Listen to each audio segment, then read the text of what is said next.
ülemaailmse Eesti Kesknõukogu stipendiumi. Paraku ei jõudnud kõik põgenikud sihtkohta ning osade uut elu otsima läinud inimhingede elu kustus juba merel olles. Sügistormine Läänemeri vähendas välismaale jõudnute arvu märgatavalt. Ei ole teada, kui mitu põgenejat hukkus. Need põgenemislood ei jõua kunagi ajalooraamatute kaante vahele, kuid on jätnud põhjatu jälje meie rahvale. Välismaal endale uue kodukoha leidnud eestlaste seas tekkisid Eesti kogukonnad, sest teatavasti raskel ajal on eestlane ühtehoidev rahvas. Ei jääda ootama valget laeva, mis sünnikoju tagasi tooks, vaid hakati ise tegutsema. Kogukonnad tekkisid maailma eri paigus.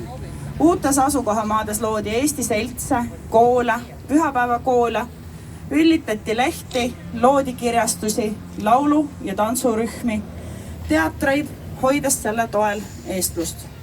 See oli tähtis, et sisemine eestlane saaks oma eestlust väljendada. Iga hing tahab olla kodus, paigas, kus elurõõm õitseks.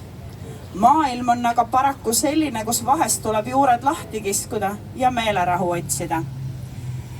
Me peame teadvustama endale Eesti ajalugu, hoolimata mustadest nootidest, mida see endast peidab.